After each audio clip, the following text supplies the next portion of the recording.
Claire Thompson stood in her quiet Oregon home, listening to the sound of the rain tapping against the kitchen window. She had always loved rainy days, but lately even the weather couldn't calm the heavy feeling in her chest. She moved through the house like she was following a routine she didn't choose, making coffee, arranging dishes, straightening pillows, anything to distract herself from the silence that followed her everywhere. Her husband, Mark, was in the living room, half asleep in his old recliner, the television flashing dull light across his tired face. He wasn't a bad man. He worked hard, paid the bills, and kept life stable. But stability wasn't the same as connection, and Claire had begun to learn that the hard way. Mark barely spoke anymore. When he did, it was short, simple, practical, never warm, never curious, never affectionate. He had slowly turned into someone who lived beside her, not with her. Claire kept telling herself she shouldn't feel this lonely. She had a family, a home, a marriage. She had everything people said she should want. But something was missing, something she used to feel in the early years of their relationship. Back then, Mark used to surprise her with late-night drives, weekend trips, and silly jokes that made her laugh until she cried. He used to look at her like she mattered. But people change, she reminded herself, even when you don't expect them to. She tried talking to him many times, but every conversation felt like pushing a heavy door that wouldn't open. "We'll talk later," he always said. "I'm tired," he added, without looking up. It reached a point where Claire stopped trying, because trying only made her feel worse. But there was one person who still made the house feel alive, her 17-year-old son, Ethan. He had his father's eyes, but none of his father's dullness. Ethan was bright, expressive, and full of life. He asked questions, he listened, and he cared. When he spoke, you could feel his heart in every word. Claire always said that Ethan brought light into whatever room he entered. That evening, Claire heard the familiar creak of the stairs.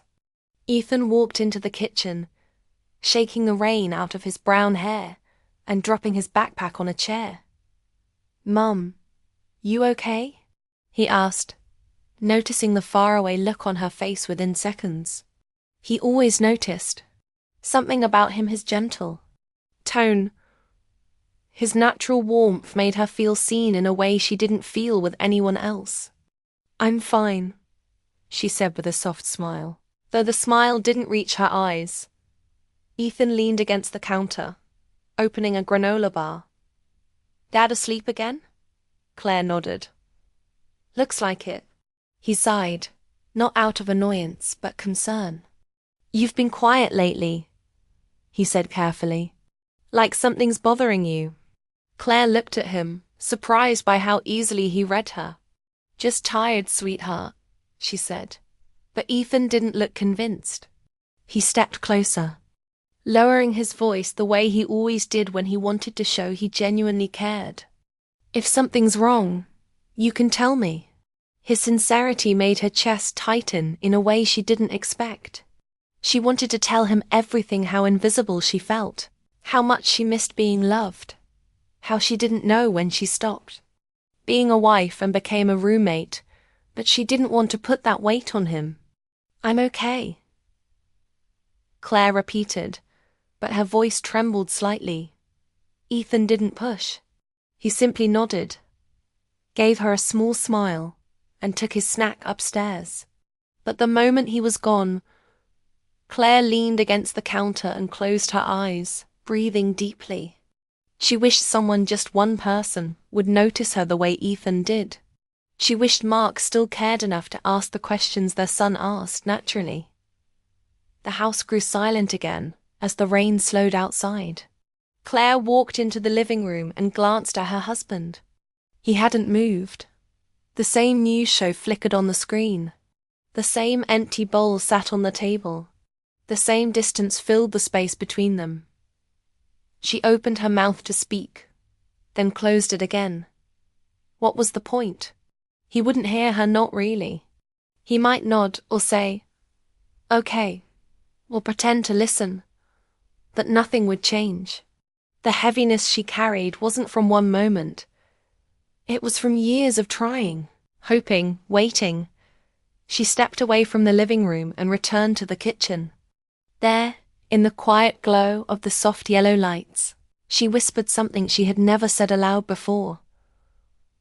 "Is this all there is?" She didn't ask for excitement or wild romance. She didn't need grand gestures or dramatic scenes. She just wanted to feel something real again.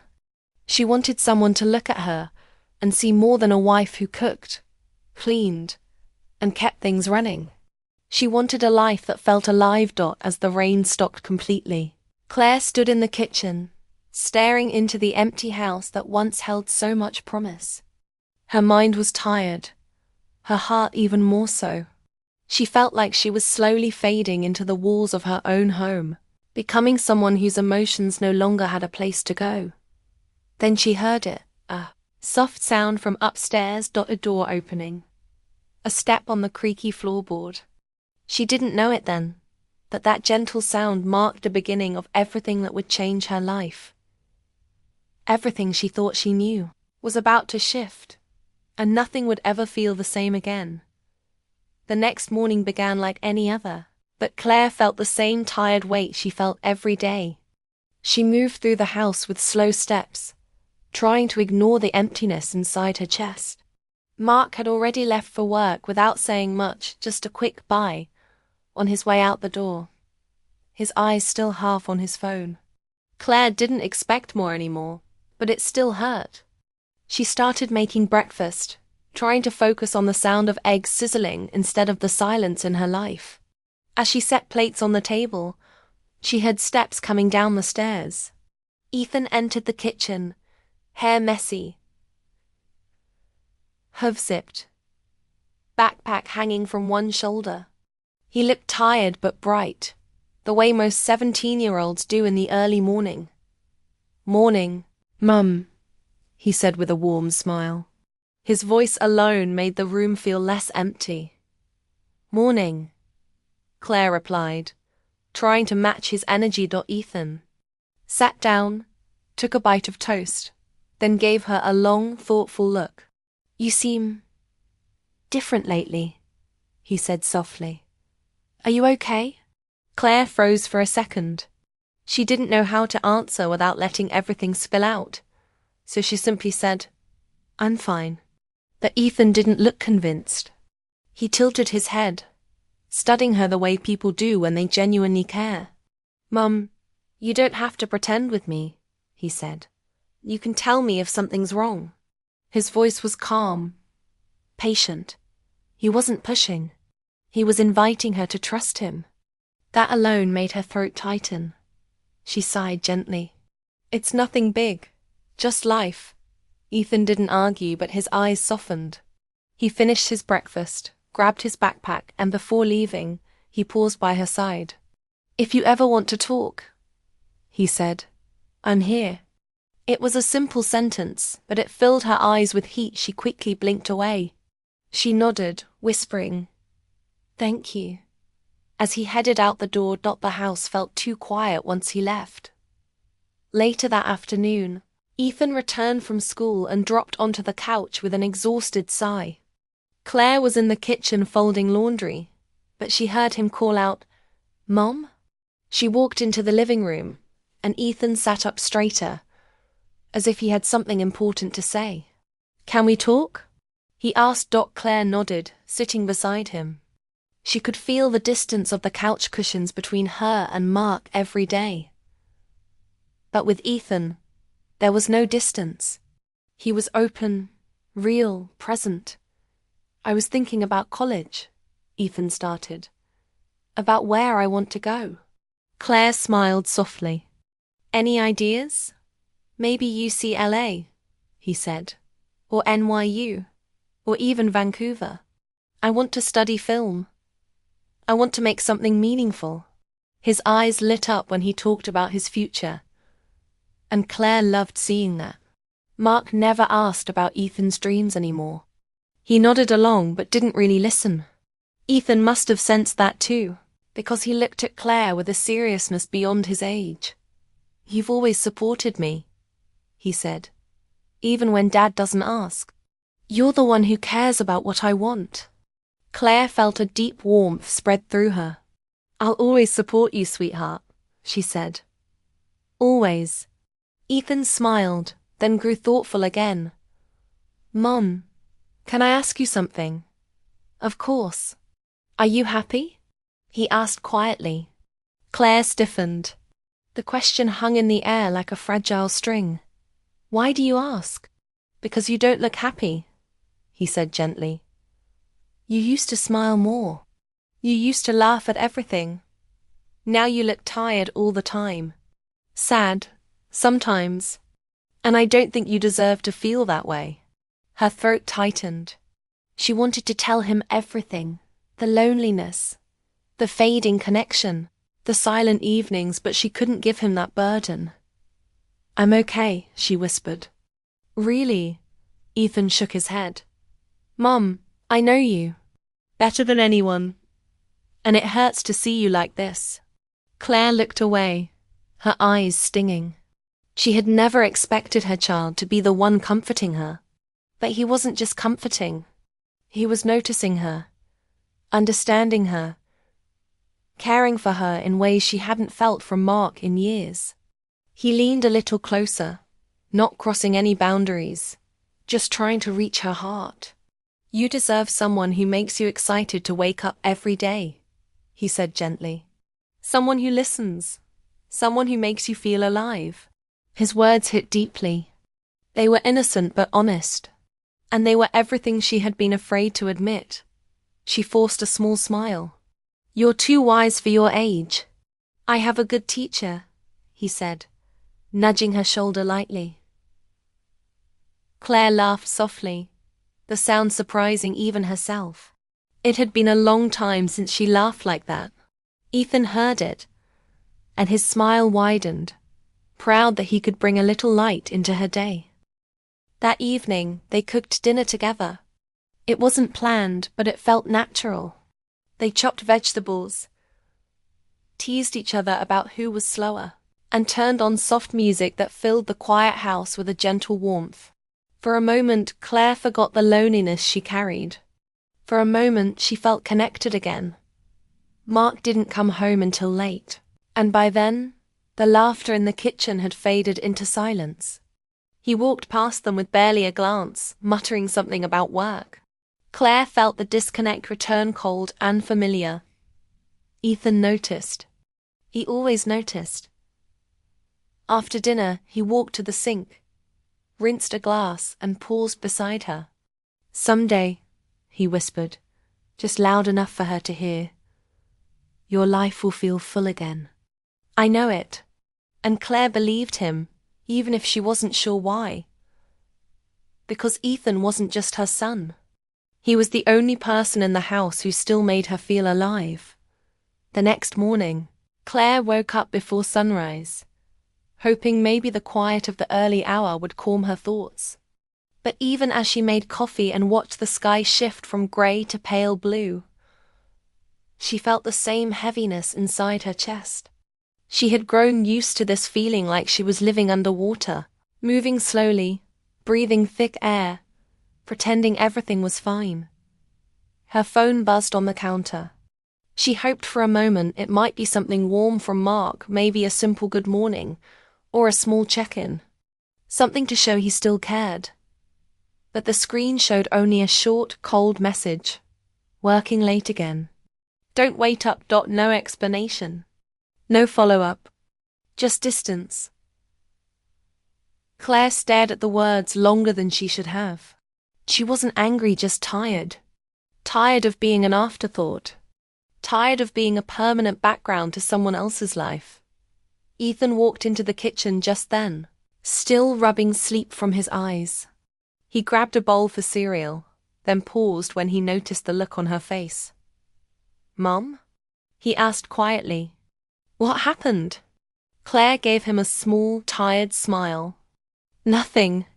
Just your father working late again." Ethan set the cereal box down, his brows pulling together. Again? She nodded. He let out a slow breath and looked at her with the kind of concern no teenager should have to feel for their parent.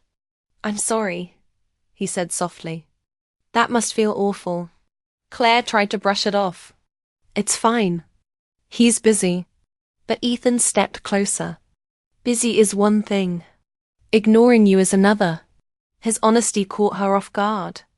She wasn't used to hearing the truth spoken so clearly. For years, she had softened everything for her self-made excuses. Found reasons. Tried to understand. Hearing Ethan say it out loud made her realize how deeply the distance had grown. She swallowed hard, suddenly aware that her eyes were stinging. I don't want you worrying about this, sweetheart. But Ethan wasn't backing down. He looked at her with steady eyes, full of care, full of something deeper than simple sympathy. I'm not worrying, he said. I'm noticing. The room fell silent. Claire didn't know what to say, so she simply nodded and began putting dishes in the sink. She hated the idea of her son seeing her hurt. She had always tried to protect him from the parts of adulthood that felt too heavy. Later that day, after he left for school, the house returned to its usual emptiness. Claire cleaned, organized, made lists, anything to keep her mind from wandering. But Mark's message sat in her thoughts like a reminder of the life she was pretending to accept. By afternoon, the sky darkened with thick clouds. A storm was coming. Claire sat on the porch steps with a blanket wrapped around her shoulders, watching the wind push the trees. The air smelled like pine and rain. She tried to let the weather distract her, but her mind drifted again to the same question. When had her marriage stopped feeling like a marriage? She remembered their early years, their laughter, their long drives, their plans for the future. Back then, Mark looked at her like she mattered. Now he barely looked at her at all. She tried to convince herself that this was normal, that marriage changed. People change, routines change. That something inside her whispered that this wasn't normal. It was something else. Something she didn't want to name. When Ethan returned home later, he found her still sitting on the porch. His hair was damp from the rain, and his backpack looked heavier than usual. He sat beside her, close enough that she felt his warmth. You okay? He asked. She hesitated, then nodded. Just thinking. He looked out over the yard with her. About Dad? He asked gently. Claire didn't answer, but he understood anyway. After a moment, he said softly, You can tell me things. I won't judge you. His voice was steady and sincere, and it reminded her again of how differently he saw her compared to Mark. Ethan saw her as a person, not just a mom. Not just someone who kept the house running. He saw her heart. She sighed quietly. It's just hard sometimes. Feeling like I'm invisible. Ethan turned toward her. His voice dropped, filled with the kind of honesty only someone who truly cared could offer. You're not invisible, he said. You're the only person who makes this house feel like a home. Her eyes watered before she could stop them. She tried to wipe the tears discreetly, but Ethan noticed. He always did. He gently touched her hand, a soft, comforting gesture. Mum, you're not hard to love, he said. You're just with someone who forgot how. The words hit her deeply, not because they were harsh, but because they were true. Painfully true. For years, she blamed herself for the growing distance. She thought maybe she wasn't interesting enough, fun enough, warm enough. But hearing those words from her son made her realize something she had avoided. She hadn't changed. Mark had. They sat quietly as the rain began again, tapping softly on the roof, filling the space between them. It wasn't awkward or heavy. It was grounding. It reminded her that some connections were still real, still alive. As the rain fell harder, Ethan nudged her shoulder gently. Come inside, he said. You shouldn't be out in the cold. She followed him in, grateful for his presence, grateful for the warmth he brought into her world. And as she closed the porch door behind them, she felt something shift inside her, something small but powerful. She was beginning to realize she deserved more than silence. She deserved a life that felt like life. What she didn't know was that the true turning point of her story was still ahead. The next afternoon, Claire heard the front door open much earlier than usual. She wiped her hands on a towel and stepped out of the kitchen, surprised to see Mark standing in the hallway, loosening his tie with a tired sigh. It had been so long since he came home early that she wasn't sure what to say. "You're home," she said gently. "Yeah," he muttered, brushing past her without making eye contact. "Rough day. I'm going to lie down." And just like that, he disappeared into the bedroom, closing the door behind him as if the rest of the house didn't exist. Claire stood in the hallway, frozen for a moment. She had hoped, just a little, that he might sit with her, talk about his day, ask about hers. Even a simple smile would have meant something. But instead, she was left with the same silence she'd been living in for years. She wasn't angry. She was simply done pretending she didn't feel anything. She went outside, needing air. The sun was setting slowly, painting the sky in soft shades of orange and pink. Oregon evenings always felt peaceful, but that peace only made her loneliness feel louder. She sat on the back steps and wrapped her arms around herself. She kept thinking about her life, how she had become someone who cleared dishes, folded clothes, and waited for conversations that never came. She remembered when she used to dream about adventures, about feeling loved deeply, about a partner who would meet her halfway. Somewhere along the way, she had let those dreams go without realizing it. "Mum?" She looked up to see Ethan walking toward her with 2 mugs of hot chocolate. He sat beside her, handing her one of them. The warmth of the mug felt comforting against her cold fingers. "You okay?" he asked softly.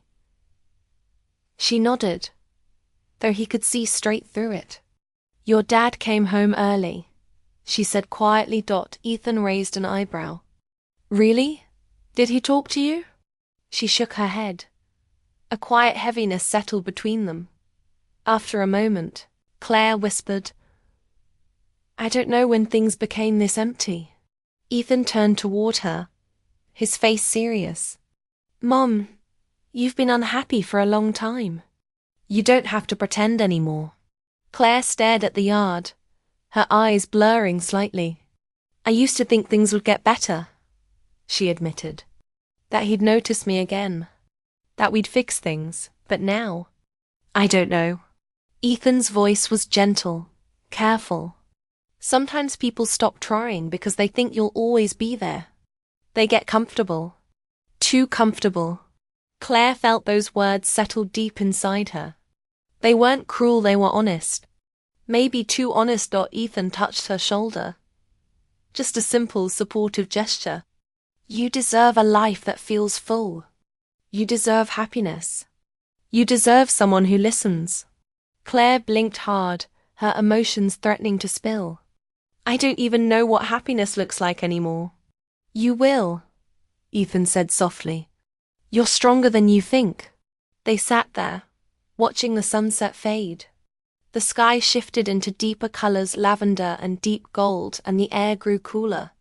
Claire leaned her head lightly against her son's shoulder, feeling comforted in a way she hadn't in a long time. His presence grounded her. It reminded her she wasn't invisible. She mattered. "I don't want you worrying about me," she whispered. "I'm not worrying," he replied. "I'm here for you." "That's different." She smiled faintly. For years she had been the one supporting everyone else. It felt unusual, almost strange, to have someone support her back. After a long moment of silence, Ethan said, "If Dad doesn't try to fix things, then you should choose a life that gives you joy." Claire looked at him, surprised. "What do you mean?" "I mean," he said carefully, You don't have to stay in a life that hurts you. She took a deep breath. The thought was too heavy to hold, but also impossible to ignore. She wasn't thinking about divorce or leaving. She was thinking about herself for the first time in years. Thinking about what she wanted, what she needed, who she was becoming. She whispered, almost to herself, I don't want to feel small anymore. Ethan smiled softly. Then don't. Claire let his words settle in her heart. Ethan wasn't telling her what to do, he was giving her permission to feel worthy again. To want more than the empty routine she'd been living in. As the sky darkened completely. They stayed on the steps, talking about small things, his school, his college plans, the places he wanted to see someday. His dreams filled her with warmth. He had so much life ahead of him, and just listening to him reminded her that life could still be exciting, even for her. Later, when they went inside, the house felt different. Not less quiet, but less heavy. Claire realized she wasn't trapped. She wasn't stuck. She wasn't powerless. She simply needed to choose herself again. She walked upstairs and paused outside her bedroom door.